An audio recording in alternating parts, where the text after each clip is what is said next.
আর মাত্র একদিন পরেই অনুষ্ঠিত হবে বিয়ানীবাজার উপজেলা পরিষদ নির্বাচন। শেষ মুহূর্তে প্রচারণায় ব্যস্ত সময় কাটাচ্ছেন দোয়াত কলম প্রতীকের চেয়ারম্যান প্রার্থী মোহাম্মদ আব্দুল বারী। প্রতিদিনই উপজেলা জুড়ে সভা সমাবেশ, মতবিনিময়, পথসভা, উঠান বৈঠকের মাধ্যমে গণসংযোগ চালিয়ে যাচ্ছেন তিনি। শনিবার সন্ধ্যায় মাথিউরা ইউনিয়নের বেজগ্রাম এলাকায় তার নির্বাচনী প্রতীক দোয়াত কলমের সমর্থনে এক উঠান বৈঠক অনুষ্ঠিত হয়েছে।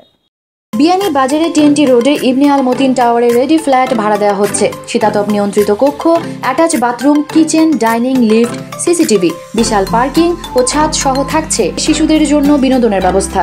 প্রবীণ মুরব্বী মাতাবুদ্দিনের সভাপতিত্বে অনুষ্ঠানে বক্তব্য রাখেন গ্রামের মুরব্বী, বিভিন্ন রাজনৈতিক ও সামাজিক সংগঠনের নেতৃবৃন্দ, যুবক ও ছাত্র সমাজের নেতৃবৃন্দ এবং বিভিন্ন শ্রেণী পেশার মানুষ।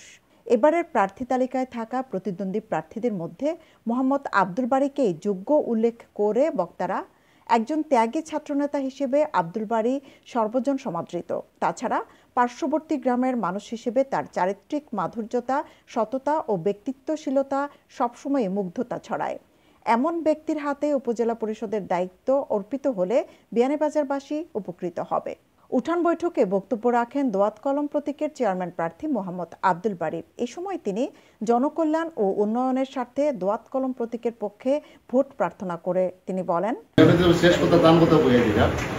আমি একটা দোয়া করতাম পারবো যে এই জমিনও আল্লাহ তারেও হেফাজতের মালিক দেবকা, তারেও আল্লাহ চেয়ারও বকা, যে যার ইমানি শক্তি আছে, যে সৎ আছে, যে ঘুষ টুস খায় না, যে দুর্নীতি করে না, যে মর্তদ খায় না, অন্তপক্ষে ভালো একটা মানুষ যাতে অন্তপক্ষে আল্লাহ কেটা করে তারাই কাম কেন ইচ্ছারও কামিয়া পড়ে। ও দোয়াটুকু আমি করতাম। এই দোয়া আপনারা আমাকে করতে পারবেন। এই দোয়াত পড়ি, আপনি তো এই দোয়াত যদি পড়ি তাহলে আমি ভোট পাইব, নাহলে আমার ভোট যদি মনে করেন যে না এই দোয়াত আমরা বাইগু বাচ্চু যাইগু ফুয়াইগু পড়তে পারে, তাইলে আপনারা আমার আবেদন তারপর দিয়ে এলাকার সব মানুষ আমার লাগে 29 তারিখ কিন্তু প্রবল বর্ষণ হইতে পারে। আবহাওয়ার যে রিপোর্ট আমরা আগে তো পাই, কালকে থাকি ডেঞ্জারাস শুরু হইতে পারে, এটা 29 তারিখ পর্যন্ত বহাল থাকতে পারে। আমার রিকোয়েস্ট থাকবো জ্বর জবটা যা কিছু থাকুক, আমি মনে করবো যে আমি আপনার আত্মার লোক হিসাবে আপনার একবারে খাসর লোক হিসাবে। ভোটারদের জনসমর্থন নিয়ে নির্বাচিত হলে সবার জন্য উপজেলা পরিষদের দুয়ার উন্মুক্ত থাকবে। সরকারি বরাদ্দের বণ্টন ও অগ্রাধিকার ভিত্তিতে উন্নয়ন কর্মকাণ্ড বাস্তবায়নের মাধ্যমে বিয়ানীবাজারকে একটি স্মার্ট, আধুনিক ও দুর্নীতিমুক্ত উপজেলা গঠনে কাজ করবেন তিনি।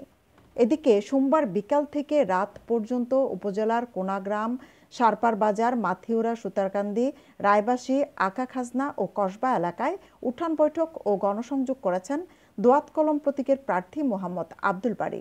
এ সময় স্থানীয় এলাকাবাসী সহ দোয়াত কলম প্রতীকের কর্মী সমর্থকরা উপস্থিত ছিলেন। সৈয়দা আখি হক, এবিটিভি।